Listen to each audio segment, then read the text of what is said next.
ada faktor yang tidak bisa diukur dengan uang. Oke. Kreativitas. Orang kalau sudah stres gak bisa kreatif, gak bisa cari duit. Menurut model Celios, titik terendah ekonomi Indonesia akan terjadi pada kuartal kedua tahun 2026.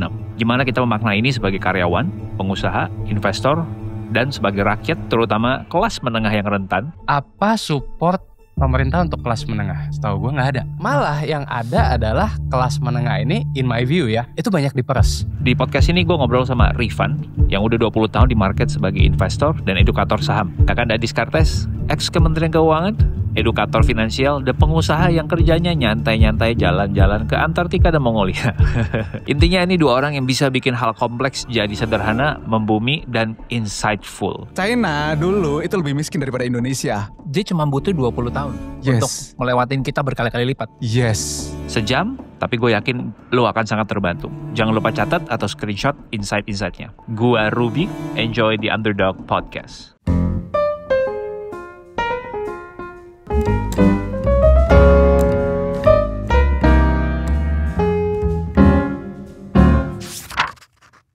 Welcome back ke podcast Underdog. Hari ini kita ada Bro Rifan dan Bro Descartes. Halo. Tapi dia gak boleh panggil Bro, panggilnya Kanda. Salah. Teman-teman, ini tuh podcast emergency. Karena menurut gua ada satu hal penting secara ekonomi yang teman-teman perlu pelajari. Dan ada satu statement yang gua tangkap dari podcastnya Big Alpha sama Celios. Shout out to Big Alpha dan Celios yang menurut gua raise satu isu yang menarik banget. Celios bilang bahwa angka pertumbuhan 5,sekian% itu agak inflated. Mungkin gak mewakili situasi di lapangan. Nanti dampaknya apa? Kita akan pelajari dan kita mesti ngapain, kita bahas. Tapi statement yang menurut gue paling menarik adalah titik terendah ekonomi Indonesia akan terjadi pada kuartal kedua tahun 2026. Wow. Ini statement yang ya menurut gue menarik untuk dibahas. Gue gak bilang kita gak bisa prediksi masa depan ya. Tapi menurut teman-teman dalam konteks siklus ekonomi, di depan tuh ada post-it notes. Menurut Kanda dan menurut Bro Rifan, kita tuh lagi di mana sekarang? Gambarin ya. Gambarin. Pasti tahu dong yang siklusnya Ray Dalio itu ya. Oke. Ini versi masing-masing aja gak apa-apa. Ini pink banget nih bro. Iya biar matching sama hijau. Oke. Oke. Ini gua tulis di sini aja ya. Iya boleh. Sudah Pak Guru? Sudah. Selesai kumpul. Coba dikasih lihat ke kamera dong. 3, 2, 1. Gue belum selesai.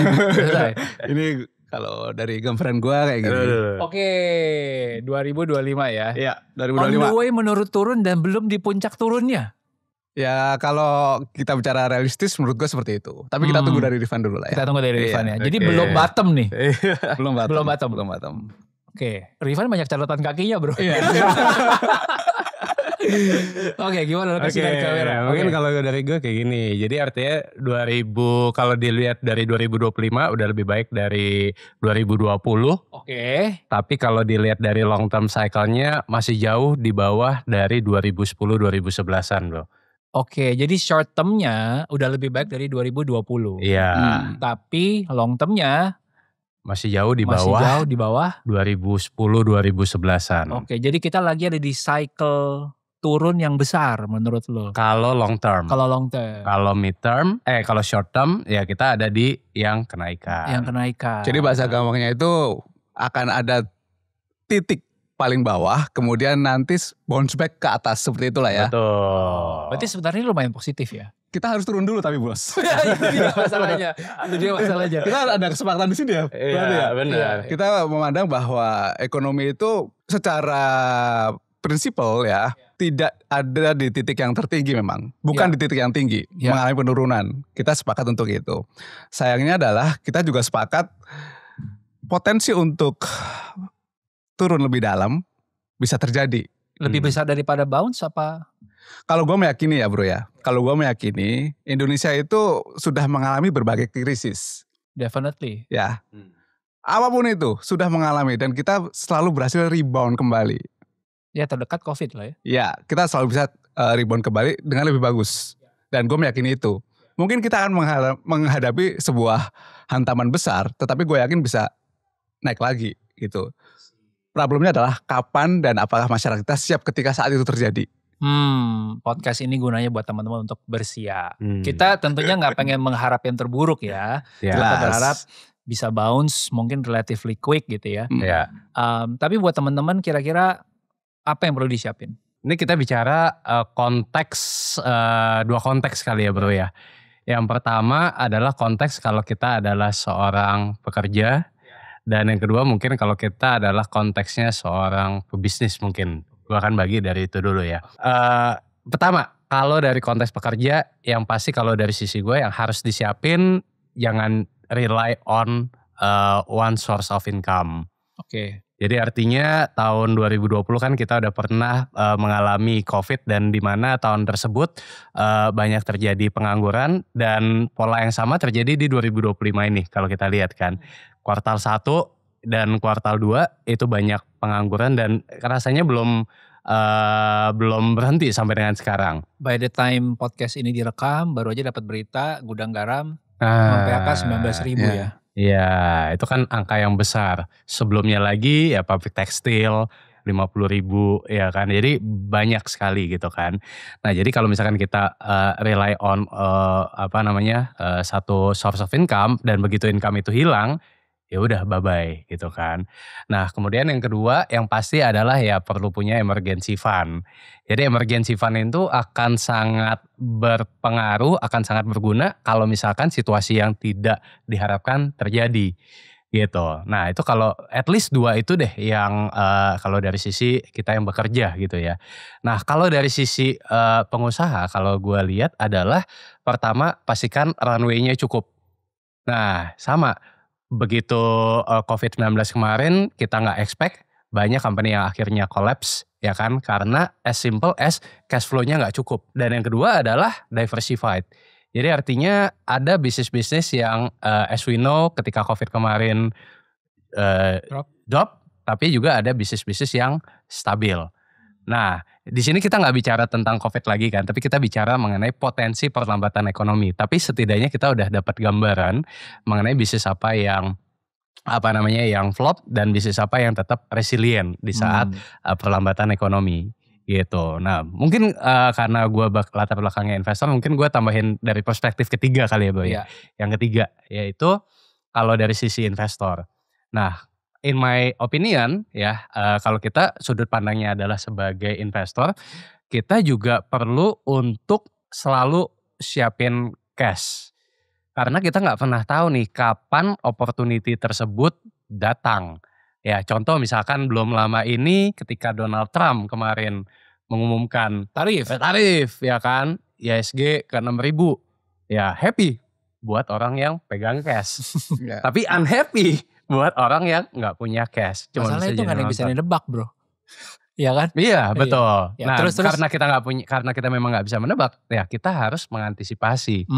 Jadi kalau gue sih bilang ya kita harus siap dalam kondisi apapun. I see. Gitu. Oke 3 itu ya. Tapi itu 3 itu juga punya catatan. Abis ini gue nggak kanda. Tapi cepet aja. Buat yang profesional, emergency fund-nya gimana ngitungin yang dia butuh. Buat yang bisnis, runway itu yang termasuk runway apa aja yang perlu disiapin. Dan sama berapa panjang runway-nya. Dan investor kalau ngomongin cash, berapa cash yang mesti gue siapin, berapa persen? Biar praktikal nih. Praktikal ya, jadi supaya lebih kebayang gitu ya. Oke, jadi kalau buat yang profesional ya, mengenai emergency fund ya at least 6 bulan. Biaya hidup atau penghasilan? Biaya hidup. Okay. Biaya hidup. Jadi cukup untuk 6 bulan. Oke. Nah kemudian yang kedua adalah kalau dari sisi pengusaha, entrepreneur, runway-nya berapa? Nah runway-nya mungkin harus lebih panjang ya. Karena kalau pengusaha kan kita lebih mesti lebih jagain kan. Ya mungkin 9-12 bulan. Yang termasuk runway itu apa sih? Operasional aja atau? Operasional ya plus ya ada emergency juga. Karena kan kalau misalkan kayak contoh nih kalau misalkan operasionalnya berapa, misalkan 100 juta. Tapi ternyata pas kita hitung, kita gak mampu dan kita harus lay off. Nah lay off itu kan harus ada pesangon. Nah pesangon itu kan di luar operasional. Nah jadi maksudnya kita harus hitungin faktor itu juga gitu. Itu investor berapa cash? Oke, investor ya kalau gue sharing sekarang nih bro. Itu gue pegang sekitar 40% cash. Oke, Gitu. bentar gue cairin dulu. Baru kita lanjut ngobrol. Berarti gue kebanyakan hold di saham. Oke, 40% ya. Gue 40% sekarang. Gitu. Karena gue ya mungkin kalau kita bicara baik kita podcast sekarang kan ISG di 7.900-an ya kan. Ya ada potensi koreksi lah kalau gue lihat. Kanda ada tambahan gak? Kalau gue tidak ada tambahan terkait sama personalnya. Cuman ada sedikit masukan untuk teman-teman misalnya ya. Jadi yang gue perhatikan sekarang di Indonesia ini sedikit ekonomi tapi ya. Ya. Bahwa makin masifnya capital outflow yang ada di Indonesia gitu kan. Sehingga most likely gue menyarankan ke beberapa teman itu kalau pegang cash juga bisa juga kalau misalnya mau pegang gold gitu. Dalam konteks gini, gold itu bukan untuk cari return tapi ya. Dalam konteks hanya untuk sebagai hedging. Gitu, hedging aja. Kenapa? Karena banyak orang melihat, loh gold ini bisa naik loh signifikan 2 kali lipat. Mereka lupa bahwa kenaikan gold itu bukan hanya masalah harga emas dunia, tetapi karena dolar. Kan gitu kan. Dan gue gak suggest kalau misalnya ya udah lu orang simpen dolar gak usah ribet nanti. Lu orang simpen gold aja karena secara otomatis akan teradjust kan gitu. Itu cara paling sederhana dan simple gitu. Nah ini bisa digunakan untuk apa saja. Bisa digunakan untuk personal, untuk perusahaan yang mau punya simpanan pakai gold juga bisa. Mau untuk investor ketika mau pegang cash ya sudah pegang di gold dulu. Nanti ketika mau beli saham dicairin dulu juga bisa gitu kan. Kalau kita punya view, let's say 1 tahun 2 tahun ke depan tidak menambah jumlah portofolio. Iya. Nah itu bisa jadi salah satu alternatif untuk hedging. Gitu Tapi sih. goldnya gold bar atau gold digital? Nah ini yang gue sarankan itu adalah gold bar. Gitu. Karena gue merasa saat ini ya emas batangan itu masih lebih aman gitu. Oke. Ya, Oke. seperti itu. Ntar ya gue WA temen gue dulu yang jual emas batangan nih. Shout out buat temen gue tanam emas. Oke, kita sedikit kembali ke soal ekonomi. Alright. Kita coba untuk bahas ekonomi dalam bahasa rumah tangga. Tadi kan on the way untuk makin bottom. Kalau misalnya tadi persiapannya adalah 6 bulan. Tapi ternyata itu reboundnya butuh 2 tahun. Which dari sejarah menurut gue sangat jarang sekali rebound tuh cepet. Terus bagaimana kan? Oke. Dari mana kita tahu tanda-tandanya ini akan rebound cepet atau enggak? Oke. Hal pertama yang perlu kita lakukan adalah kita jangan pernah memprediksi masa depan. Kenapa? Karena nanti kita capek emosi dan mental. Betul. Ya kan? Betul. Sehingga yang perlu kita lakukan hanyalah persiapan, that's it. Makin banyak persiapan makin bagus. Ya kan, tadi seperti yang Ruby sama Rifan bilang gitu. Kenapa hanya cukup 6 bulan? Buat gua 6 bulan itu adalah titik psikologis yang sangat wajar. Orang kalau ngumpulin dana, yuk gua kumpulin ini buat persiapan 2 tahun nanti krisis. Itu nilainya gede banget bos. Sementara kalau bener yang kata Chelios kita cuma jauh waktu 6 bulan nih bro. Sampai 8 bulan buat nyiapin. Iya, gede banget bos. Bukannya makin sehat, makin stres lu pada. Iya. Gitu. Jadi produktivitas malah menurun. Menurun gitu. Jadi lakukan saja yang terbaik. Which is 6 bulan itu sangat-sangat make sense. Yes. Kan gitu. Yes. Nah, kemudian ada faktor yang tidak bisa diukur dengan uang. Oke. Kreativitas. Orang kalau sudah stres gak bisa kreatif, gak bisa cari duit. Ketika masa krisis yang paling dibutuhkan adalah kreativitas. The power of kreativitas. Iya dong. Sekarang gig ekonomi. Betul. Iya kan? Perubahan shifting dari manufacturing ke gig ekonomi. Betul. Gitu kan? Karena gak ada pilihan bos. Manufacturing disikat semua sekarang. Iya kan? Orang mau gak mau gig ekonomi. Which is perlu kreativitas. Nah ketika lu orang punya kreativitas, chance lu untuk survive itu makin gede. Gitu. Jadi yang kita maksud dengan kita punya buffering money itu adalah bertahan ketika kita hidup 6 bulan ke depan. Kita masih bisa kreatif. Dalam waktu 6 bulan ini nih. Sepakat. Cari duit. Sepakat. Gitu. Kita gak bisa masa 6 bulan ya udah di rumah diem. Gak ngapa-ngapain, gak bisa gitu dong. Betul. Gak akan bounce back ekonomi kalau seperti itu. Iya. Gitu kan. Ya itu kira-kira sih bro. I see. Gue setuju banget. Karena sebenarnya yang mahal adalah kemampuan kita untuk terus bisa beradaptasi kan. Exactly. Kalau misalkan lu gak punya 6 bulan itu, terus lu besok bingung mau makan apa. lu bukan lagi di fase kreatif, lu di fase survival, men.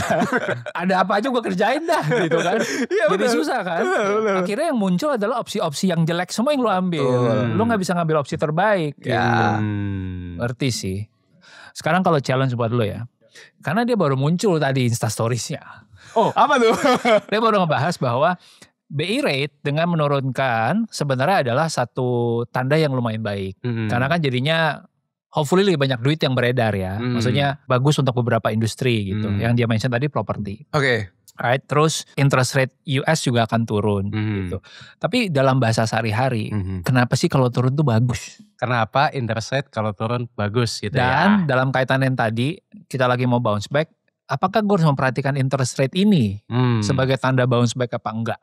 Jadi gini, kalau ini kita bicara sedikit makro, biasanya ada korelasi atau ada hubungan antara interest rate dengan pertumbuhan ekonomi. Oke. Jadi sederhananya adalah kalau interest rate-nya tinggi, biasanya ekonomi akan berputar lebih lambat, dan sebaliknya kalau interest rate turun, ekonomi akan berputar lebih cepat. Nah, relevansinya di mana dengan kehidupan sehari-hari? Contoh sederhana, misalkan gue lagi pengen untuk beli apartemen. Apartemen katakanlah misalkan harganya 500 juta gitu kan. Nah, kalau kita bicara mungkin 1 atau 2 tahun yang lalu ketika interest rate itu masih tinggi, berarti kita akan membayarkan bunga KPR lebih tinggi. Betul. Meanwhile, kalau misalkan kita ambilnya misalkan di 2025 ini, ya kan, dan kita pakainya adalah bunga floating misalkan. Nah, bunga yang akan kita bayarkan akan relatif lebih murah. Ya, itu kalau contoh properti. Kalau mobil juga sama, ya kan, angsuran mobil akan lebih ringan kalau kondisinya interest rate lagi turun berbanding ketika interest rate lagi tinggi. Kalau dari sisi pengusaha juga sama. Ketika interest rate-nya turun, maka bunga yang harus dibayarkan ke bank itu akan lebih rendah dibandingkan dengan ketika interest rate lagi tinggi. Nah, jadi kenapa interest rate ini sangat erat kaitannya dengan pertumbuhan ekonomi, dan kalau misalkan interest rate turun sebenarnya ada harapan untuk ekonomi itu bangkit, adalah karena penjelasan tadi gitu. Nah, itu kalau dari sisi demand-nya. Bagaimana dari sisi supply-nya? Kalau misalkan kita interest rate lagi tinggi, kita pasti mikir, oh bunga deposito lumayan nih lagi tinggi, ya udah deh gue taruh bunga di bank. Nah, akibatnya apa? Karena semua orang naruh uang di bank, ekonomi jadi nggak muter. Yang tadinya kita mau beli mobil ketahan tadi kan, ya udahlah daripada ini mendingan deposito dulu deh. Betul. Bunga juga lagi mahal gitu kan. Mau beli mobil ketahan, beli apartemen ketahan, dan sebaliknya kalau misalkan interest rate-nya turun, wah bunga deposito cuma segini nih, ya nggak nendang lah gitu kan. Ya udah ngapain gue taruh uang di bank, mendingan ya gue puterin lah dalam bentuk apapun gitu kan. Mau dalam bentuk tadi beli properti atau beli mobil, atau misalkan dalam kredit usaha, atau kita belanja bahkan. Nah, itu akan lebih akan membuat ekonomi lebih muter gitu. Jadi itu ada irisannya sih, atau ada kaitannya tuh. Dalam bahasa simpelnya kalau grafik tadi, kalau bunganya semakin lama semakin turun, sebenarnya itu cara pemerintah untuk semakin menstimulus supaya ekonominya semakin bergerak gitu. Hopefully bisa bounce back. Salah satu, enggak yang kalau interest rate turun otomatis jadi bagus gitu, enggak juga. Ngerti sih gue, cuma gue pengen coba menjelaskan ke teman-teman tuh kan. Kayaknya Kanda mau nambahin. Ya sederhananya kalau interest rate kan orang bayar bunga gitu kan. Betul. Harapannya kalau turun ya beban bunga masyarakat makin rendah gitu. Sehingga mau belanja. Lebih spending ya. Lebih spending. Cuman gue mau ngasih sedikit masukan buat Bapak Ibu di pemerintahan sama di Bank Indonesia gitu ya. Mereka memang sudah bekerja dengan lumayan baik. Cuman yang gue perhatikan adalah begini bro. Sampai saat ini itu sebagian besar kebijakan yang dikeluarkan itu bersifat moneter. Yang paling terlihat gitu. Dalam artian adalah ya udah kayak tadi penurunan suku bunga gitu kan. Yang harus diperhatikan kan kalau kita bicara suku bunga, kita akan memperhatikan bagaimana negara lain, terutama negara besar gitu kan. Contoh dalam hal ini adalah Amerika Serikat misalnya. Nanti mungkin timnya Bro Ruby bisa datanya. tampilin gitu ya. Oke. Yang terkait sama spread gitu antara suku bunga Bank Indonesia dengan The Fed gitu. Nah, di situ terlihat bahwa ternyata gap antara suku bunga kita dengan Suku bunga US itu makin lama makin kecil. Oke. Sederhananya, kalau gapnya tinggi, maka duit asing bisa masuk ke Indonesia. Karena jadi menarik. Oke. Kalau makin tipis, ya orang milih ke negara yang besar, negara yang maju, lebih aman, lebih safe gitu kan. Gue taruh duit gue di US, gue dapatnya 4%. Taruh di Indo kalau kasih gue spread 3%, wah bagus nih. Ya, 7% di sini gitu ya. Betul. Tapi kalau tipis, gue ke negara lain aja. Betul. Nah, ini yang membuat capital outflow lumayan besar kan selama beberapa periode ini, beberapa tahun ini gitu kan. Masukannya adalah kalau terus-terusan menggunakan instrumen moneter, makin lama akan susah tuh capital inflow. Okay. Gitu. Jadi jangan semua harus menggunakan alat moneter. Keuangan negara itu kan fiskal dan moneter.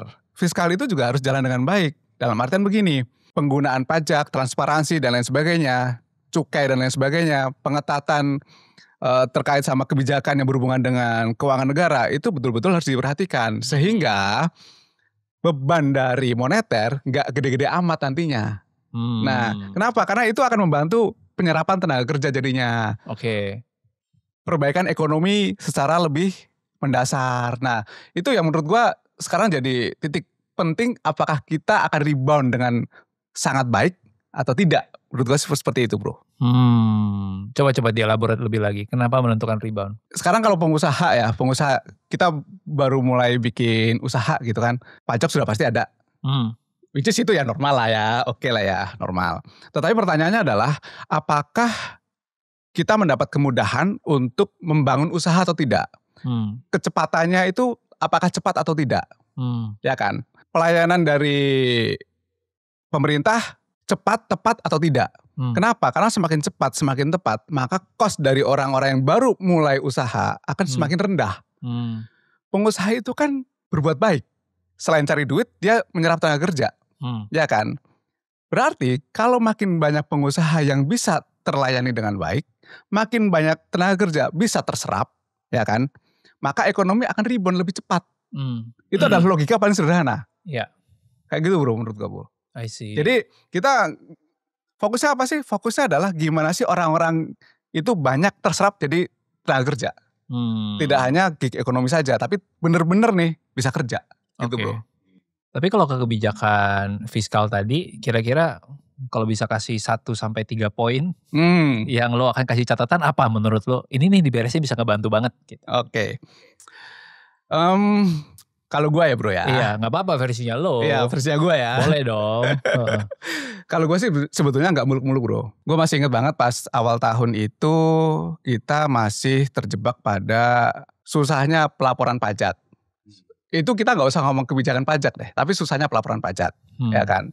Itu kalau dibikin jauh lebih sederhana, fasilitasnya lebih sederhana, itu akan membantu banget. Maksudnya duit pajak yang diterima pun juga lebih cepat. Ya kayak Cortex kemarin itu kan berapa lama dramanya. Iya. Kita nggak usah bicara yang perubahan undang-undang dan sebagainya, enggak.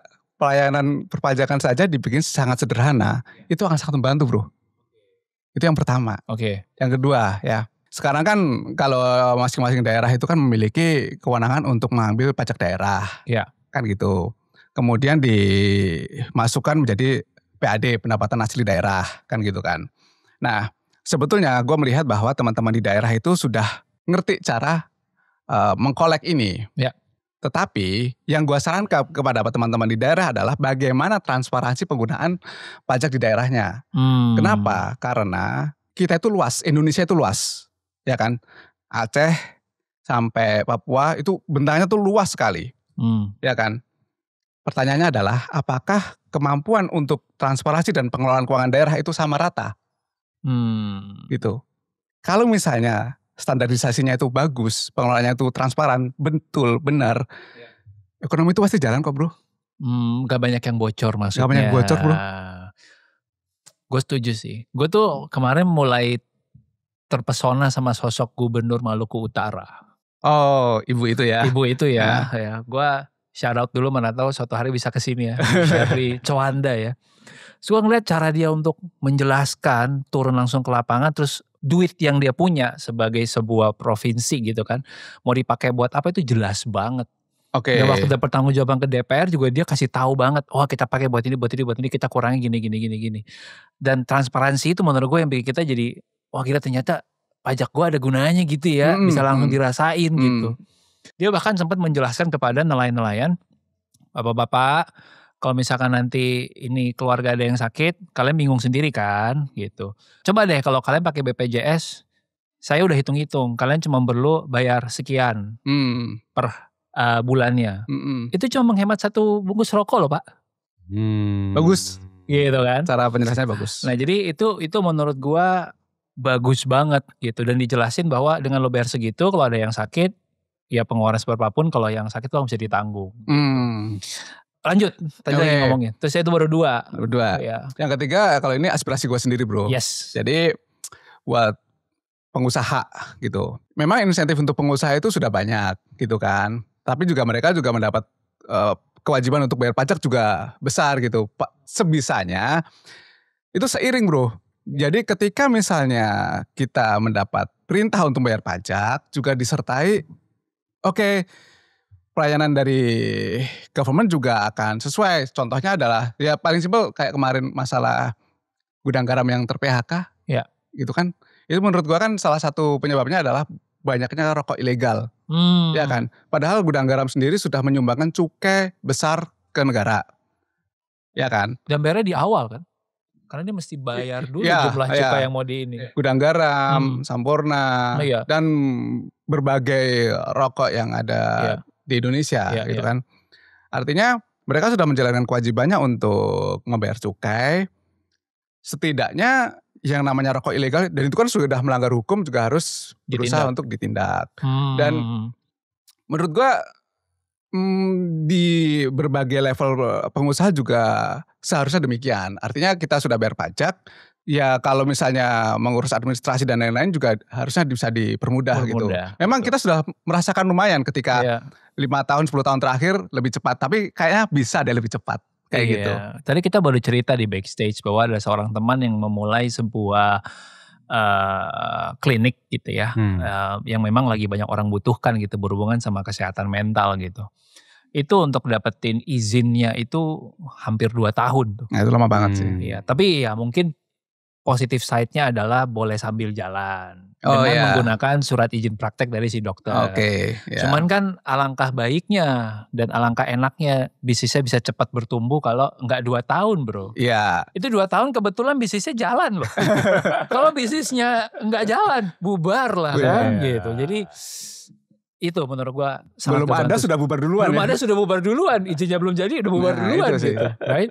Jadi kita hanya bahas di level dasar saja, kita nggak bahas level undang-undang, dan ini kayaknya bisa kok dilakukan. Bisa, apalagi ya toh pajaknya ada ya, tinggal kita alokasikan dengan tepat gitu kan. Yes.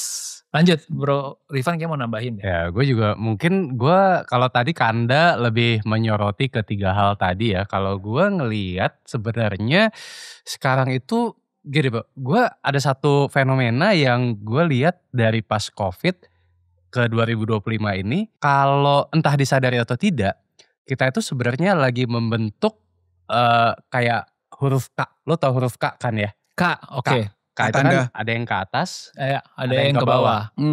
Nah sebelum COVID, generasi kita itu banyak dihuni oleh masyarakat menengah. Masyarakat menengah ini artinya adalah yang dia bukan yang kaya banget, tapi dia juga bukan yang miskin. Nah, kelas menengah ini sebenarnya adalah kalau kita bilang tuh penggerak ekonomi. Kenapa? Karena satu, dia punya disposable income, yang dimana dia bukan hanya untuk hari ini makan apa ya. Nah, kalau itu kan mohon maaf nih yang di bawah kan. Nah, masyarakat menengah ini karena mereka punya disposable income, mereka mau untuk membelanjakan uangnya. Ya kan. Nah kalau yang atas ya itu kan mainnya udah investment segala macam. Tapi kalau kita bicara ekonomi, itu yang paling banyak menggerakkan adalah menengah.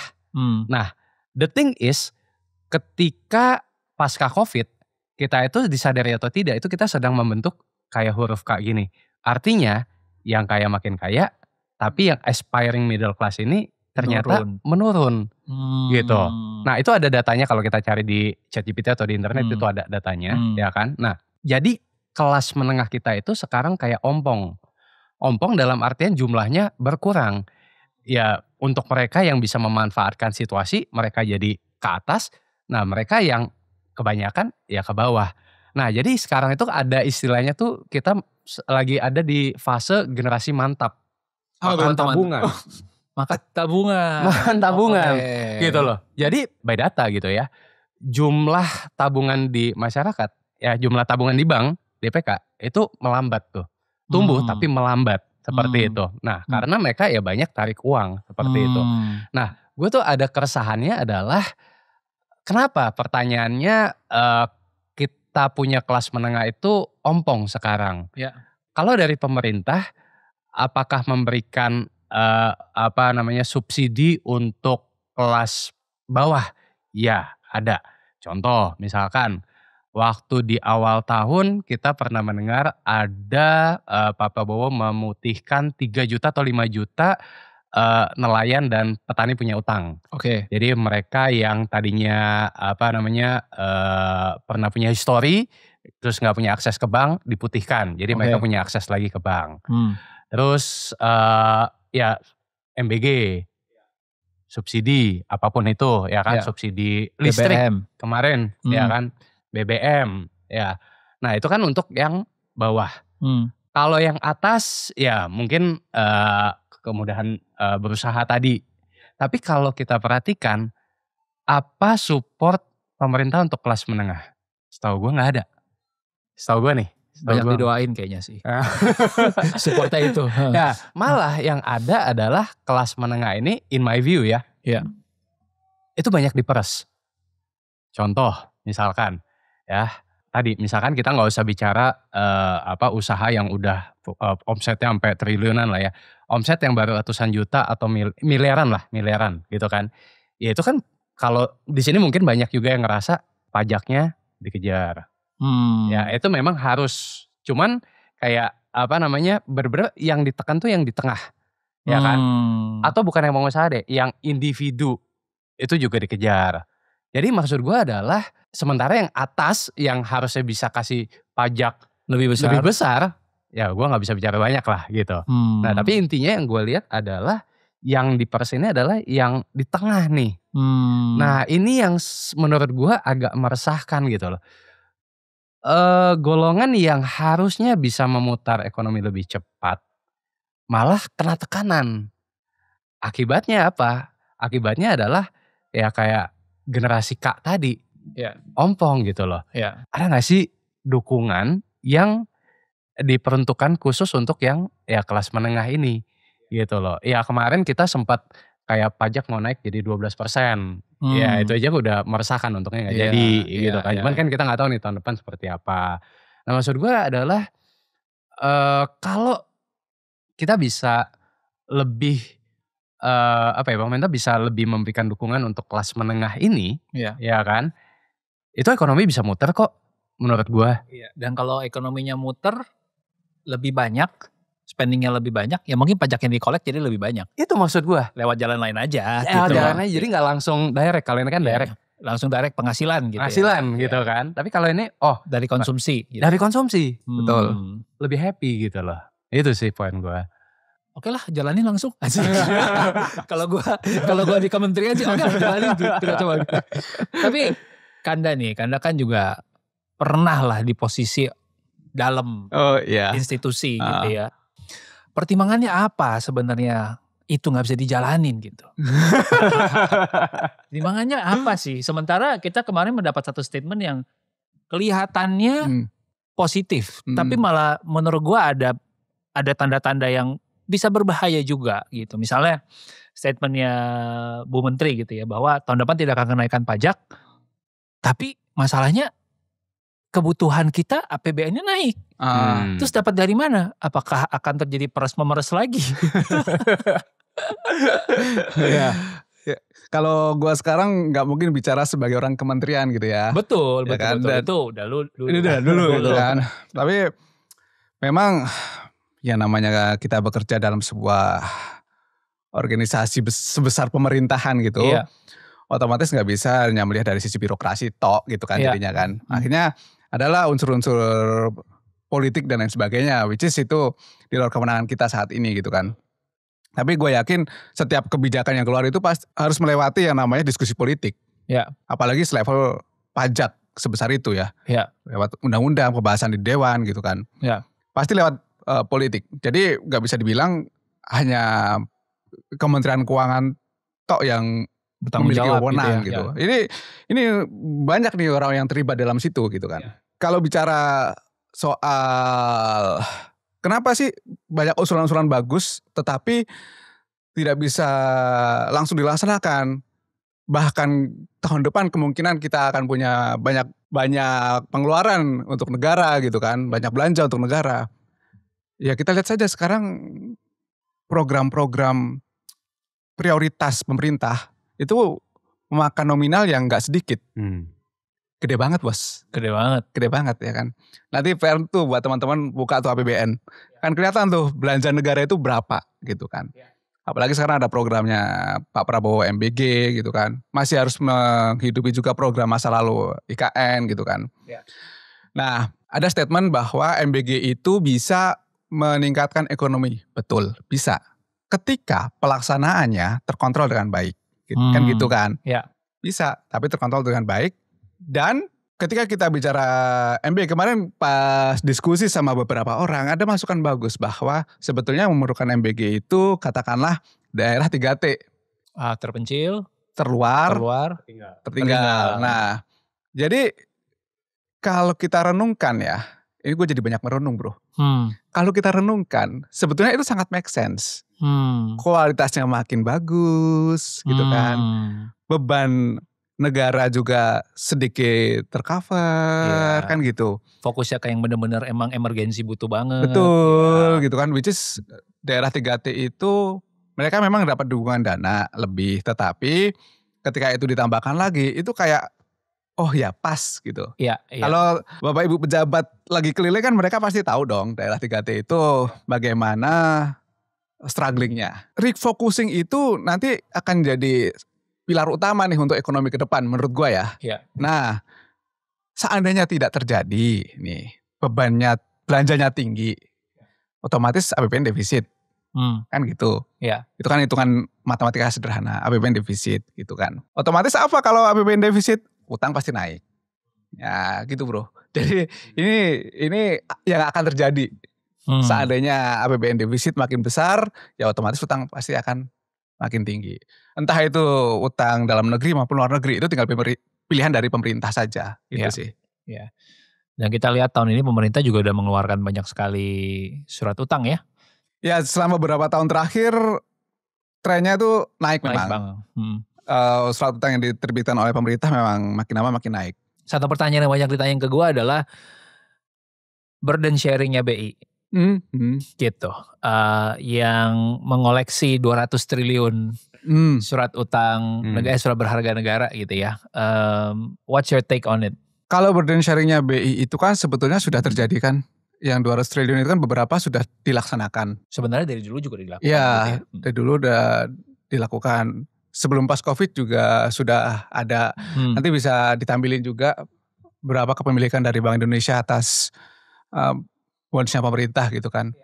Nah yang gue lihat adalah begini bro. Boleh gak sih melakukan burden sharing antara BI dan pemerintah? Ya boleh karena itu adalah bentuk koordinasi dari pemerintah dan Bank Indonesia, Bank Sentral gitu kan. Namun yang harus dijaga adalah seberapa sering dan seberapa besar. Karena balik lagi takutnya adalah investor global melihat sisi moneter yang terlalu banyak dalam mengatasi fiskal atau pemerintah atau ekonomi secara keseluruhan. Itu sih yang menurut gua harus dijaga. Bagaimana pandangan global terhadap situasi di Indonesia gitu kan. Dan kemarin juga kalau nggak salah ada beberapa mismatch antara pemberitaan yang viral kan nanti Bank Indonesia akan cetak uang baru gitu ya. Uang baru untuk mendanai itu. Ya, jadi yang namanya ini kan akan nyerempet yang namanya QE ya, quantitative easing gitu kan. Jadi pembelian ini sedikit teknis gak apa-apa lah ya. Nggak apa-apa.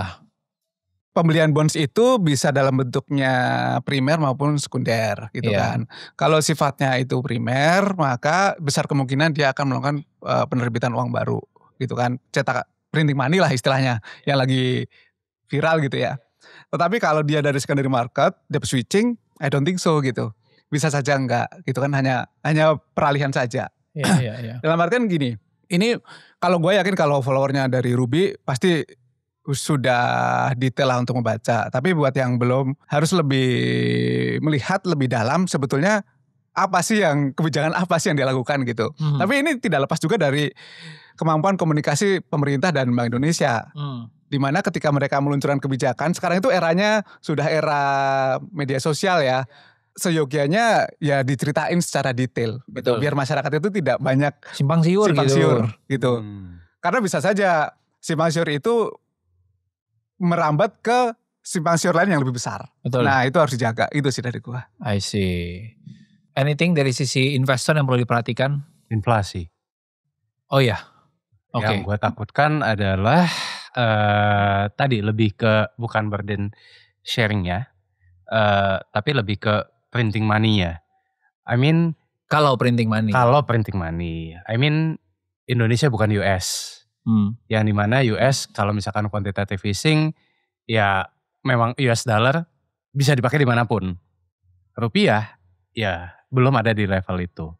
Artinya kalau misalkan kita printing money ya balik lagi ke definisi apa itu inflasi. Inflasi adalah kenaikan harga barang karena jumlah uang yang beredar. Banyaknya jumlah uang yang beredar. Printing money jumlah uang M2 supply-nya berlebih. Inflasi naik. Ya kan, harga barang mahal tidak dibarengi dengan kenaikan pendapatan, akan terjadi pelemahan ekonomi lagi. Ya. Suku bunga yang tadi misalkan arahnya harusnya turun, mungkin bisa naik lagi. Nah itu loh, jadi lebih ke dampak ke inflasi sih kalau gue take on-nya. Iya. Tapi kan memang semua strategi yang dipakai negara ini kita nggak tahu bagian mana yang akan mengimbangi yang mana ya. Betul. Ya kan? Belum ada yang clear gitu. Dan ya sudah ketok palu juga kan? Right? Kita sambil ngejalanin, sambil ngelihat dampaknya. Semoga kalaupun ada something happen bisa direspon lagi sama kebijakan baru lagi gitu kan ya. Mungkin gak banyak orang juga yang tahu gitu. Tapi soal burden sharing ini, tahu lembaga penjamin simpanan kan? LPS. LPS itu juga ngoleksi banyak surat berharga negara. Mandatory biasanya. Iya. Mandatory. Iya, jadi maksudnya gue nggak terlalu kaget gitu bahwa ada dibantu sama yang lain-lain gitu. Right? Thank you buat responnya Kanda buat itu. Jadi kalau kesimpulan gue adalah berarti buat teman-teman yang tadi 3, pengusaha, profesional, dan investor soal statement tadi yang pajak, apa yang harus mereka siapkan? Saya harus siap-siap nih bakal ada pajak tambahan. Kita belum bicara Tapera 2027 ya. 3% ya. Silakan, Rifan. Oke. Jadi sebenarnya kalau buat kita yang selama ini sudah taat pajak ya sebenarnya nggak usah takut. Ya udah jalanin aja seperti biasa. Meskipun ya belum lama ini kan kita juga tahu ya ada keresahan karena anggota DPR yang ya lagi rame lah ya. Terus. Gitu kan. Nah, jadi sebenarnya ya juga jangan kalau gitu nggak usah bayar pajak ya, enggak lah. Kalau gue tetap ya kita tetap sebagai warga negara Indonesia ya tetap harus bayar pajak sebagaimanapun ya kan. Nah, cuma memang kalau untuk yang yang saat ini belum punya pajak ya memang harus bersiap-siap. Ya kan, karena artinya gini, tadi gue pengen menyoroti yang pajak gak naik tapi target penerimaan pajak naik. Yes. Ya kan. Nah itu artinya kalau gue lihat adalah gini Bro, kedepannya bukan pajak nominal atau persentase pajak yang dinaikin, tapi penyebarannya yang akan lebih diperluas. Bentar, gitu. Maksudnya sekarang ada banyak wajib pajak yang sebenarnya bahkan belum punya NPWP. That's it. Ya kan, setahun terakhir karena udah dijadiin satu sama NIK, Jadinya itu akan mulai. Itu salah satunya gitu kan. Jadi ibaratnya nggak ditanggung sama sekian kecil orang yang punya wajib pajak doang nih. Yang punya NPWP doang, sekarang makin banyak yang punya. Bener. Gitu. Jadi sebenarnya ya buat yang kita udah taat pajak, ya udah kayak biasa aja. Business as usual ya. Business as usual. Emang udah biasa aja, bayar gitu. Bayar ya bayar lah juga, jangan dikecil-kecilin gitu yang kan. tiba-tiba baru punya NPWP ini nih. Ya itu. Siap-siap mulai cicil dikit ya. Siap-siap ya kan. Karena itu yang ya kayaknya akan kelihatannya ya akan diketatin. Of course. Ya kan. Tapi juga mungkin gak perlu sampai kaget banget ya. Mungkin mereka belum punya NPWP karena ya memang level penghasilannya belum masuk gitu. Di bawah PTKP kali mungkin. Harapannya seperti itu. Takutnya kan di atas PTKP tapi ya emang sengaja. Nah kalau itu sih emang buruan lah bayar lah bro. Bagi-bagi beban ini bro. Jangan kita doang bro. Kita juga berat gitu kan. Gitu. Kalau jadi ya buat yang itu gak usah khawatir. Nah cuman yang belum jadi wajib pajak ya siap-siap lah akan ada pengeluaran tambahan gitu kan. Nah kalau buat pengusaha juga sebenarnya nggak usah yang terlalu gimana-gimana banget, ya udah bayar kayak biasa aja ya kan. Nah cuman ya berarti kalau pengusaha ini kan ya pengusaha kan ada yang sekarang juga masih banyak yang masih cash basis. Nah itu kan ya berarti harus ya lebih susah di tracking kan. Nah ya berarti ya kesadaran lah untuk membayar pajaknya juga seperti itu. Nah terus ya kalau investor lebih-lebih lagi ya kita happy kan kalau investor kan pajak cuman 0,1% dari nilai jual. Ya jadi justru kalau misalkan kita banyak jual ya kan, ya artinya kita taking profit lebih banyak. Ya kan. Gitu. Jadi maksud gue poin gue adalah gini, kita jangan terkesan kayak pajak itu sesuatu yang memberatkan banget. Justru gue pingin challenge teman-teman di sini adalah untuk ngubah pola pikirnya. Oke, gue tahu sekarang lagi melambat. Abis melambat itu pasti akan naik. Nah, gimana caranya ketika ekonomi melambat gue bisa survive, tapi begitu ekonomi naik, gue akan diuntungkan.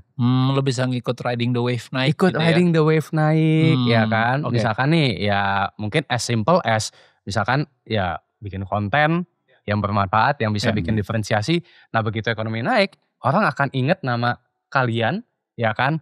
Oh gue inget nih misalkan kalau soal fitness, gue ikut ya kan. Kalau soal investment, ya gue percaya dia nih gitu kan. Nah begitu ekonomi pulih, ya orang-orang yang bisa menciptakan diferensiasi, orang-orang yang bisa kreatif tadi, itu akan dicari gitu. Nah buat mereka yang gak siap tadi, ya cuman pilihannya adalah survival tadi. Ya jadi mereka gak bisa berpikir kreatif. Nah begitu ekonomi bullish lagi, ya mereka akan ketinggalan. Justru ketika memang misalkan nanti ekonomi melambat, ya jangan hanya kita berpikir survival mode aja. Tapi justru gimana caranya di tengah ekonomi yang melambat nanti, gue bisa menebar benih supaya nanti ketika ekonomi bullish, gue bisa memanen. Itu sih menurut gue. Oke, that's a very good point, nambahin tadi yang Kanda. Yang pajak, mungkin gue mau curhat sedikit sesuai dengan Kanda tadi ya dari pengusaha ya. Mungkin yang pajak UMKM-nya jangan 3 tahun lah. Setuju. Untuk sementara tambahin dikit. 4 tahun, 5 tahun. Terutama kita lagi ngelewatin ini. Atau misalkan ya udah kalau nggak bisa UMKM-nya yang dipanjangin untuk 2025 dan 2026, buat yang sebelumnya masih UMKM kita extend sementara gitu. Menurut gua itu akan sangat ngebantu sekali. Kalau gini pilihannya, UMKM-nya tiba-tiba harus lompat ke tarif yang udah non UMKM tuh, yang udah minimal kali 15% ya? Enggak. Yang net profit 22%. Net profit 22%. Bisa jadi dalam waktu setahun 2025 gak survive tuh. Nah. Marginnya kemakan semua kan. Tutup. Iya. Atau mendingan diturunin, dipanjangin pajak UMKM-nya, tapi dia bisa bertahan dan masih terima karyawannya kan. Gitu. Jadi penyerapannya masih bagus gitu. Sehingga gue gak tahu ya, tapi gue kalau ngebaca dari track record sebelumnya, salah satu yang biasa dikeluarkan adalah tax amnesty kan. Yang menurut gue buat orang-orang yang memang mau bawa pulang aset dari luar negeri, bolehlah dibawa pulang sedikit, bantu kita yang kelas menengah, bantu orang-orang yang kelas menengah supaya nggak masuk ke bagian yang kena peres, ya bukan masuk ke peres pajak ya, tapi bebannya gitu. Bebannya dibagi lah. Mungkin bisa begitu, ya kita nggak tahu kebijakan apa yang akan keluar, but hopefully sesuatu yang bisa kasih nafas panjang, buat sebanyak-banyaknya masyarakat Indonesia, terutama yang menengah dan ke bawah gitu. Oke, let's move on dari teks. Sekarang gue mau ngebahas yang soal potensi rebound tadi dan nyiapin buat rebound gitu. Kira-kira kalau buat mereka yang di pengusaha dulu deh, apa yang Kanda lihat dan Rifan lihat, kalau gue cicil dari sekarang, benihnya tadi gue bisa ngambil buahnya waktu rebound. Oke. Seru nih. Kalau dari sisi pengusaha ya, karena gue itu sangat percaya dengan yang namanya aset itu ada dua buat gue. Aset yang bisa terhitung dengan uang dan yang tidak terhitung dengan uang. Mau itu pengusaha maupun individu sama. Aset yang tidak terhitung dengan uang buat gue dalam sisi bisnis adalah manusia. Siapapun pengusaha yang bisa mempertahankan timnya, itu akan sangat bagus ketika ekonomi rebound. Karena dia akan bersama-sama nih ngelewatin namanya ombak. Iya. Gitu. Sebuah perusahaan ketika dia melawan ombak ya kan, ketika dia struggling, bareng-bareng ngerjain, mereka tuh biasanya punya akan terstruktur visinya. Itu bagus banget. Sebisa mungkin, ini gue kayak jadi pemerintah juga, jangan PHK. Iya, tapi dengan cara dibantu pemerintah. Diringankan sedikit tuh. Terus kalau bisa dibantu pemerintah betul gitu kan. Jangan PHK. Itu adalah opsi-opsi terakhir lah, opsi-opsi terakhir. Karena ketika nanti ekonomi bagus, itu yang akan menyelamatkan dan membuat perusahaan kita sangat-sangat bagus.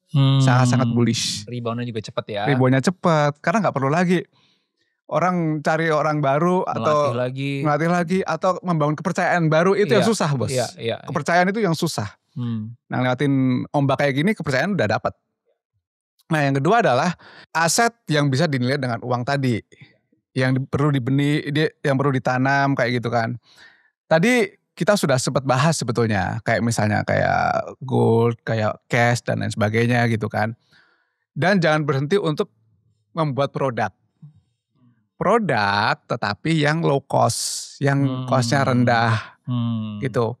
Makanya kita mungkin bisa bersifat ekspansif ketika posisi ekonomi positif, kan gitu. Gak mikir nih costnya berapa. Kalau lagi bullish nih. Iya. Customernya lagi banyak. Gak mikir. Betul. Dan mereka rata-rata diem ketika ekonomi turun. Yang pernah gue lakukan bro. Ke perusahaan-perusahaan yang gue kasih tahu adalah. Ketika ekonomi turun. Lu orang jangan berhenti bikin produk. Sepanjang lu punya cash ya. Bikinlah produk makin banyak. Gak usah signifikan tapi makin banyak. Kenapa? Karena ketika ekonomi turun dan bisa create produk ya, orang akan ingat brand lu itu satu-satunya yang bisa bertahan bahkan berkembang ketika ekonomi turun. Dan itu akan punya positif impact ketika ekonomi udah mulai naik. Itu kira-kira dari gue sih bro. Kalau ada spesifik industri atau vertikal akan bet di mana? Kalau jeleknya gitu ya. Jujur kalau ekonomi turun ini sudah pasti industri yang sifatnya padat karya itu akan paling kena dampak. Kena dampak duluan lah ya. Kena dampak duluan. Dan paling kena dampak paling gede. Karena padat karya otomatis gede di capex-nya. Di cost tenaga kerja. Itu sudah pasti. Ya? Manufaktur. Ya kan. Sudah kelihatan tekstil sama industri tembakau, rokok. Ya. Itu masih di linting manual soalnya. Ya. Dan pasti terjadi. Nanti teman-teman bisa perhatikan selama 6 bulan ke depan, let's say, ketika ekonomi belum membaik, pasti yang terlihat adalah manufaktur semua. Industri yang padat modal itu aman, nggak akan terlalu berasa. Itulah yang menyebabkan perhitungan pertumbuhan ekonomi masih 5%. Padat modal gede, padat karya yang menyerap tenaga kerja rendah. Kita terlihat positif, tapi secara tenaga kerja yang terserap sedikit. Nah, poinnya di situ, bro. Yang membuat gua cukup khawatir. Makanya ini adalah sebuah insight bagus buat teman-teman penguasa, pemerintah, dan lain sebagainya bahwa kita jangan hanya melihat di atas kertas pertumbuhan ekonomi sekian persen. Kenapa tidak kita melihat berapa tenaga kerja yang terserap di sektor manufaktur, di sektor yang benar-benar bisa menyerap tenaga kerja banyak. Itu akan merepresentasikan ekonomi secara lebih baik. Gitu sih. Oke. Itu udah kasih kode tuh. Ya. Berarti fokuslah ke bisnis yang padat modal untuk sekarang. Iya. Kalau ada modalnya. Nah, tapi itu challenge kan, karena tidak semua orang memiliki modal yang mencukupi. Betul. Gitu juga. Jadi ya balance-nya agak susah. Tapi di sisi lain kalau dia sebagai padat karya bisa bertahan di saat seperti ini, waktu rebound juga akan menikmati banget. Gitu betul. Ya. Karena sudah teruji. Karena teruji. Dan iya. loyalitasnya ya ada gitu. Bro Rifan sebagai orang yang bikin quarterly outlook untuk berbagai macam vertikal dan industri yang berbeda, lu akan bet di mana? Menurut lu mana yang paling terdampak dan mana yang bisa rebound? Oke, jadi mungkin kalau industri yang terdampak biasanya itu adalah komoditi. Karena biasanya komoditi itu erat kaitannya dengan ekonomi. Jadi kalau misalkan ekonomi melambat gitu ya, biasanya komoditi-komoditi itu akan terdampak juga. Contoh misalkan waktu COVID kemarin, batu bara turun ke $50, CPO turun ke 2.500 ringgit Malaysia per ton. Oil sempat turun sampai $40, bahkan sempat hampir negatif tuh, gue ingat tuh, ya kan. Nah jadi memang kalau misalkan nanti ekonomi melambat, ya secara secara industri ya komoditi ini akan terkena dampak. Kalau tadi Kanda lebih nyoroti dari yang padat karya, gue mungkin menambahkan industri komoditi ini juga akan kena gitu loh, ya kan. Nah, yang lebih resilient itu biasanya adalah mereka yang low capex dan bermainnya di segmen menengah atas. Contoh misalkan kalau kita bicara retail itu mix. Waktu COVID kemarin ada retail yang mainnya ke segmen bawah rugi. Tapi segmen yang menengah ke atas itu tetap cuan tuh. Properti juga sama. Ada properti yang dia main di segmen portfolio pricingnya mungkin 1M ke bawah. Itu kena. Tapi buat mereka yang emiten yang portfolionya lebih tinggi, ya bisa 5M, bisa 10M. Ternyata by laporan keuangan tetap bagus. Demikian pula pas sekarang udah rebound, yang main di atas itu ternyata lebih cepat lagi reboundnya tuh. Gitu. Jadi maksud gue dari situ gue belajar, memang kita gak bisa pungkiri ketika ekonomi melambat yang akan terkena dampak lebih signifikan adalah ya masyarakat bawah. Karena kan cash flow-nya mungkin belum sufisien ya kan, belum cukup, masih pendek gitu kan. Sementara yang menengah ke atas mereka udah tahu nih strateginya, seperti yang tadi kita bahas. Nah makanya kenapa mereka ya sebenarnya tetap bisa living a normal life gitu loh. Nah mungkin kalau gue juga mungkin ada satu tambahan itu adalah buat perusahaan atau pengusaha yang leverage-nya gede, itu biasanya juga kena dampak, Bro. Leverage tuh yang maksudnya hidup dari ngutang ya. Hidup dari ngutang. Ini berlaku untuk pengusaha maupun pribadi. Iya. Betul. Ini risk-taker ya. Hidupnya pakai leverage. Pakai leverage gitu kan. Pakai pay letter gitu kan. Nah itu kalau ekonomi downturn, itu akan kena dampaknya lebih gede gitu kan. Buat pengusaha akan bayar beban bunga lebih besar. Meanwhile revenue-nya turun, OPEX tetap jalan. Itu suffer ya kan. Jadi mungkin kalau yang gue bisa berikan inputan adalah manage your debt to equity ratio. Jadi artinya kalau misalkan kalian punya equity misalkan misalkan 10M, ya udah utangnya jangan lebih dari 10M juga, ya kan gitu. Nah jadi tetap maksimal 10M gitu. Nah jadi maksud gue jadi 1:1 lah amannya gitu kan. Jadi ya lu punya equity bisa lu pakai buat bayar hutang gitu kan. Nah ya demikian pula dengan pribadi lah ya. Iya. Ya kalau misalkan punya aset 100 juta ya jangan punya hutang lebih dari 100 juta gitu loh. Iya, Nah iya. unless misalkan emang tadi tuh ada tahu di mana mau ngebetting untuk sektor yang akan boom misalkan gitu ya. Itu mungkin beda cerita gitu. Yang kedua gue setuju dengan yang Kanda tadi bilang ya. Bentar, Tetap jangan setuju terus dong. Gak setuju biar seru. Susah. Kita satu guru satu ilmu soalnya. Oke, setuju kenapa? ya, jangan berhenti membuat produk. Nah, tapi maksud gue kalau gue lebih ke arah jangan juga jadi tidak ekspansi. Maksud gue gini, gue tertarik sama, gue pernah podcast sama Pak Hermanto Tanoko. Iya. Nah di podcast itu gue nanya gitu kan, Pak, ini kan kita tahu nih 2025 itu banyak PHK, ekonomi melambat di mana-mana. What's your strategy? Oh enggak, dia bilang kita tetap ekspansi. Contoh misalkan Pak Hermanto punya Avian, dia bangun pabrik cat terbesar di Cirebon, ya kan? Cleo juga sama gitu loh. Nah, gue tanya, kenapa Pak? Bapak nggak takut? Dia bilang, Karena duit saya sudah banyak. itu enggak, ya itu satu, Itu satu bener. itu benar, itu memang tidak bisa dibantah gitu kan. Cuman dia bilang gini, Van, justru ketika ekonomi melambat, banyak kompetitor akan takut. Banyak kompetitor akan takut. Di situ justru peluang kita untuk masuk. Kalau ekonomi lagi bullish, semua orang berani, Van. Iya. Kita susah nih untuk bisa create a difference atau bisa ini gitu kan. Nah jadi poinnya dia adalah justru ketika ekonomi melambat banyak kompetitor kita takut, justru di situ ya balik lagi karena modalnya sufficient ya. Iya. Berani gitu loh. Iya. Jadi Pak Hermanto tuh mirip gue pikirannya. Iya. Jangan-jangan ini discard test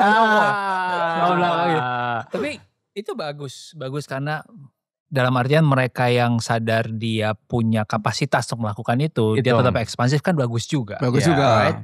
Penyerapan tenaga kerja yang tadi di sebagai salah satu ukuran yang lebih baik mungkin juga akhirnya malah bisa ngebantu gitu.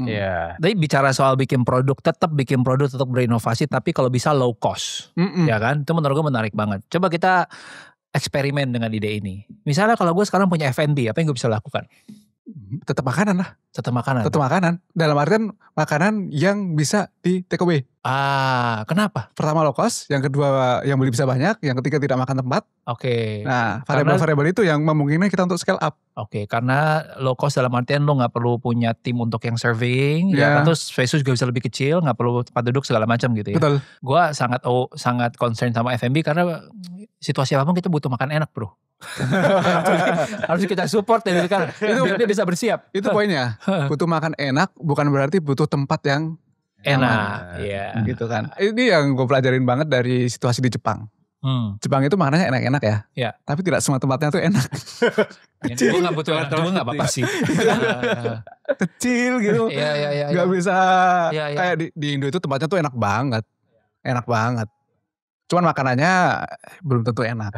I see. Itu kalau F&B ya. Sekarang let's say kita bisnis lain. Misalnya teman-teman yang di fashion.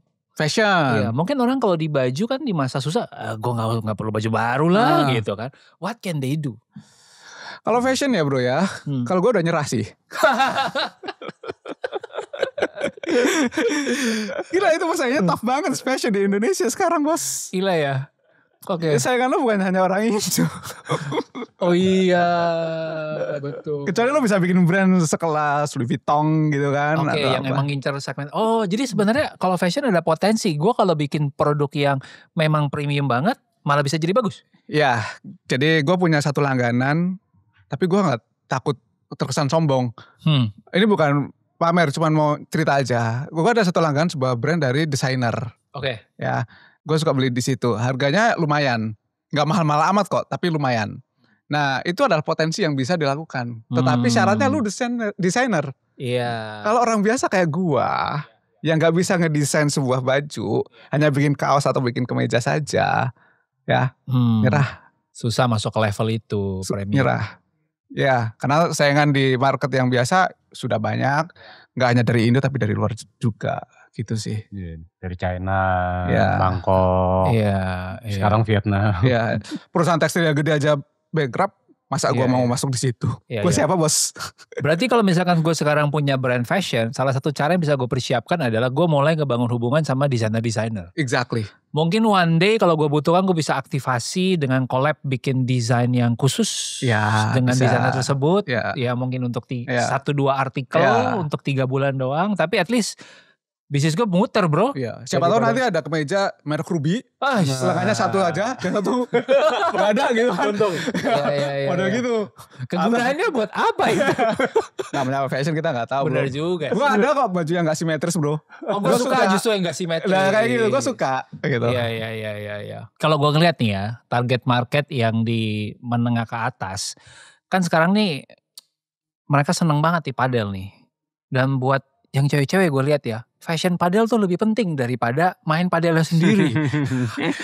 Bisa nggak gue di dunia fashion akhirnya, yaudah gue ngincer deh lo yang main padel, gue bikinin fashion padel gitu. Gue sih nggak oke. Kenapa? Nah, akhirnya ada perdebatan di sini. Oke, kenapa? Sesimpel karena mau seberapa kaya lu, size lu mau seberapa banyak, Oke. gitu kan? Bisa nggak sih lu dapetin sekitar 10M, 20M dari jualan fashion khusus padel? I don't think so. Dengan market yang ada sekarang ya, Ya, I don't think so. oke. Kecuali lo jualan berlian khusus pedal, mungkin bisa. Atau tour ke luar negeri khusus pedal, mungkin bisa. That's a good idea. Gitu. Karena lo bisa dapat margin yang besar. Ya. Tapi kalau untuk fashion, dan sekarang sayangan lo adalah misalnya merek-merek internasional, Ya. merek-merek sport, Ya. ya kan? Ya itu akan berat. Tapi pedal sendiri as an industry, would you bet on it? Buat gue banyak yang lebih menarik daripada pedal. Oh gitu. Ya. Good. Kalau lo? Gue juga gak terlalu ngebet ke pedal sih. Pertama karena ya gue gak bilang pedal itu hype ya. Tapi segmented lah. Segmented. Sekarang kalau kita zoom out sedikit. Kalau dalam konteks olahraganya, menurut lo akan bisa bertahan gak? Kalau ada pengusaha di sini yang mau masuk atau dibilang olahraga, menurut bisa bertahan gak? Kalau Olahraga dalam economic downturn ini yang menuju. olahraga apa dulu nih? Apapun, pokoknya economic konsepnya downturn. olahraga dan kesehatan. Kayak sepatu lari lah. Pokoknya anything related sama kesehatan. Oke. Ketika economic downturn, apakah bisa bertahan? Bisa banget. Bisa banget. Karena itu sudah memenuhi syarat yang diminta sama Rifan. Apa itu? Ekonomi ke atas, punya duit yang cukup, itu ke olahraga semua. Itu udah memenuhi syarat. Oke. Gitu. Oke. Waktu COVID kemarin juga kan justru sektor yang berkaitan dengan kesehatan lagi booming-boomingnya bro. Justru ya kan harga sahamnya gila-gilaan naik, profitnya juga naik semua. Ya. Baik itu yang mensuplai obat-obatan, baik itu yang mensuplai jarum suntik, baik itu yang mensuplai masker, ya kan sarung tangan. Jadi kalau kesehatan ya termasuk salah satu yang resilient sih kalau pas economic downturn. Fitness menurut gue lebih oke ya, lebih potensi ya menurut gue ya. Gitu Nice one. loh. Kenapa? Fitness itu operasionalnya nggak terlalu besar di awal, di bulanannya. Kemudian sekarang kan modelnya adalah subscribe model, Orang beli membership setahun. which is good, Iya, ya kan? iya. Lu dapet duit di awal. Dan ketika misalnya ada 1.000 orang yang daftar, ya makanya juga nggak 1.000 juga dalam satu Iya. waktu. Kebanyakan ini ya donatur ya. Donatur, which is itu bagus buat Iya. ekonomi, ya. Karena gua orang ekonomi ya gua mendukung itu, Iya. ya. Jadi fitness is very good gitu. Oke, tadi kita udah ngebahas F&B, fashion, kesehatan, sama apa lagi? Olahraga. Olahraga. Apalagi menurut kalian bisa diangkat? Kalau gua memang cukup banyak di kesehatan ya, klinik. Klinik apakah akan terdampak ketika ekonomi turun? Gue bisa bilang nggak akan terlalu. Ya. Dan hampir mirip dengan situasi kesehatan sama gym tadi ya. Dia lebih resilient untuk turun gitu. Jasa juga menurut gue resilient sih bro. Oh ya, jasa juga resilient ya. Oke. Ya kan karena jasa low cost, ya kan. Kayak apa tuh yang viral di Instagram yang mau kerja apapun. Oh ya. Apa? Santo. Ya, Santo Suru ya kalau salah ya. Nah itu kan juga maksudnya ya itu contoh yang low cost ya kan tapi bisa menghasilkan revenue Ya kan, kalau gue kan misalkan jasa di investment, ya relatively kalau kita bicara COGS-nya ya hampir nggak ada, ya kan, cost-nya atau ininya di mana, di people, aset, ya kan, ya itu kan akan lebih lebih resilient ketimbang yang tadi manufaktur, ya kan, terus misalkan jasa bersih rumah mungkin, ya kan. Ya orang lagi economic downturn, stres lihat rumahnya, udahlah gue dekor aja deh gitu kan. Atau jasa interior, ya kan. Ya jasa sih menurut gue itu jadi menarik gitu loh. Justru ketika economic downturn gitu. Karena low cost. Berarti kalau kembali ke saran tadi adalah punya lebih dari salah satu sumber income. Mungkin yang tadi kita bahas tadi bisa jadi salah satu cara untuk mereka ngulik kali ya. Industri-industri itu ya. Benar. Betul. Karena itu juga pelajaran kan tahun COVID kemarin, orang-orang yang bisa ngumpulin tabungan itu kan yang memiliki pekerjaan lebih dari satu jadinya ya. Kalau cuma satu ya risikonya akan tinggi. Ya gue juga udah menyampaikan ini ke tim gue sih, dia memberikan mereka tawaran untuk udah lu coba ngerjain something else gitu. Yang kemarin lumayan tuh ya, dia punya sumber income baru. Ya selamat. Dan tetap invest lah. Maksudnya kan at least kalau misalkan menurut kalian saham terlalu berisiko, ya at least di obligasi lah. 6-7% lumayan kan daripada uangnya nggak muter gitu loh. Itu jadi income tambahan dari kupon kayak ya kalau saham dari dividen kan itu juga another source of income gitu. Tapi tadi soal utang ya. Kalau 1:1, apakah negara boleh 1:1? Sekarang di 38% udah pada kobat kamit nih. Jadi itu sebetulnya by rules ya. Kalau kita ngomong utang, ini sekali lagi gue tidak mewakili pemerintah ya ini. Cuman karena sudah baca undang-undangnya dan sejarahnya saja. Itu sebenarnya di Eropa juga seperti itu bro. Ya. Adalah kalau batas maksimal utang itu adalah 60% dari GDP. Iya. Ya kan. Kalau defisitnya itu maksimal 3%. Nah itu by rules gitu kan. Yang bikin gua concern sebetulnya bukan besaran utang. Tapi seberapa efektif penggunaan utang tersebut. Gitu. Kembali ke situ lagi. Pada exactly. That's our core problem di situ. Pajak gak apa-apa tapi yang penting efektif. Betul. Kenapa? Utang gak apa-apa tapi yang penting efektif. Betul. Karena negara ketika bisa mengefektifkan ya. Orang yang kerja itu banyak. Concern gue itu cuma itu sebetulnya. Kalau semakin banyak orang kerja, hidup makin nyaman. Gitu. Utang kita kalau diperdebatkan nggak akan selesai. Ya. Harus 38%, 20%. Kita pernah kok 27%. Kita pernah kok lebih dari 50%. Gitu. Kita pernah melewati semua itu. Tapi kan itu nggak solve the problem. Karena apa? Yang harus kita solve adalah bagaimana agar utang yang digunakan, pajak yang didapatkan digunakan se-efektif mungkin. Ini kita gak mau kiasan, itu betul-betul yang harus dilakukan gitu. Betul. I see. Dan kalau efektif, terus tadi kata kuncinya transparan, right? Gua rasa juga orang akan lebih sukarela lagi. Ya kayak kita tahu pajak di Eropa berapa Support gede. Pajak, iya. Ya kan. Kita tahu berapa utang di Jepang. Iya. Lebih gede kok dari kita secara rasio tax, secara rasio debt rasionya. Tapi kenapa Jepang bisa gitu gila majunya? China dulu itu lebih miskin daripada Indonesia. Ya kan? Guangzhou kayak gitu dulu, Shenzhen kayak gitu. Dia cuma butuh 20 tahun untuk melewatin kita berkali-kali lipat. Yes. Ya, sekarang kayak apa?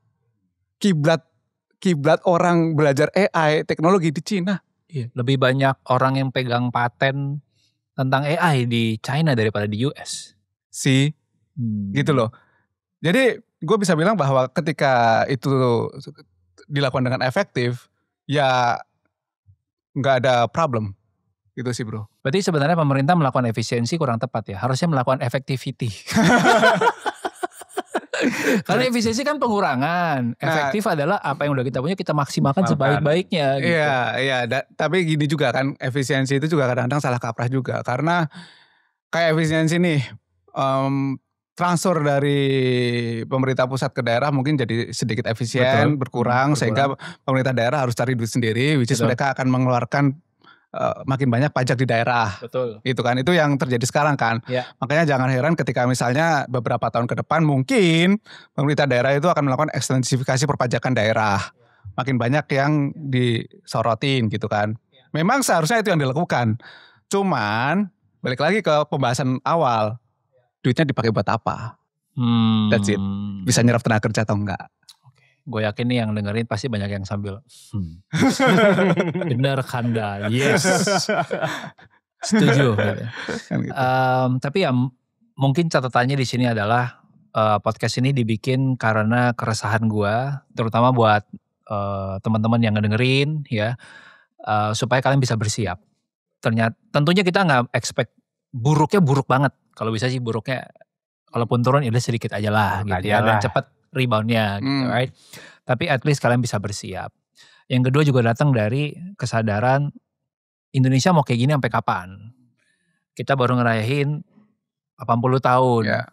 Tapi kok negara yang belum 80 tahun bisa lebih maju? Ya. Kira-kira begitu kan? Setuju. Right. Kunciannya dari kita bro adalah efektif menurut gua. Jadi menurut gua 3 orang ini duduk di sini karena tadi cinta sama followers masing-masing, bantu, sama cinta sama Indonesianya gitu. Karena kita bakal tinggal di sini terus juga gitu. We want to see better Indonesia gitu. Dan terakhir, buat terserah profesional, pengusaha atau investor, masih ada lagi nggak yang teman-teman pengen tambahin antara perspektif baru atau tips and trick baru untuk menghadapi ini 6 bulan ke depan, setahun ke depan? Gue dulu mungkin ya. Ya. Ya. Jadi kalau dari pandangan gue adalah gini bro. Gue itu berusaha untuk realistis, tetapi sebagai seorang gue itu selalu optimis. Jadi artinya pernah gak sih Indonesia itu mengalami situasi yang buruk atau yang lebih buruk? Pernah berkali-kali. Tetapi manusia itu akan selalu naik lagi. Dan gue meyakini hal tersebut. Sejelek apapun kondisi yang ada, itu pasti akan bisa rebound. Gak mungkin enggak. Ya, sepanjang lu orang pada optimis. Selesai kalau lu orang gak optimis itu selesai. Bikin bisnis gak optimis, kerja malas-malesan gak optimis, selesai. Tapi buat kita menyelamatkan diri sendiri, optimis. Karena kita gak mungkin nih bisa berubah semuanya. Gue bukan pemerintah, kalian bukan penguasa. Ya sudah, yang bisa kita lakukan kan diri sendiri kan. Ya sudah, you optimis aja. Itu udah lebih daripada cukup untuk saat ini menurut gue.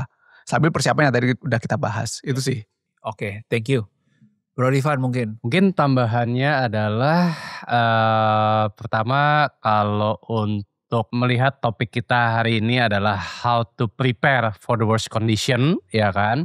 Jangan dilihat hanya dari perspektif negatifnya aja, melainkan kita harus lihat juga dari perspektif positifnya juga. Ada peribahasa kalau di Bahasa ada Korea apa? peribahasa di China. China kirain. Sekarang kan K-pop ya, mana tahu.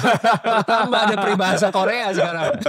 Ya, ada peribahasa kan di mana setiap ada krisis di situ ada opportunity, ya kan. Jadi tergantung nih, kita mau melihat krisis ini dari sisi negatifnya atau kita mau melihat krisis ini dari sisi positifnya. Ya, kita sering dengar selalu ada orang kaya baru di setiap krisis gitu kan. Nah, jadi apakah kita bisa menjadi the next one? Nah, itu kan pertanyaannya. Pengen dengar tanggapan kalian atas episode ini. Kalau dapat manfaat, please say thank you ke Bro Rifan dan Descartes. Thank you. Buat waktunya mereka dan insight-nya mereka untuk share ke kita. So, Thank you thank you banget. Thank you.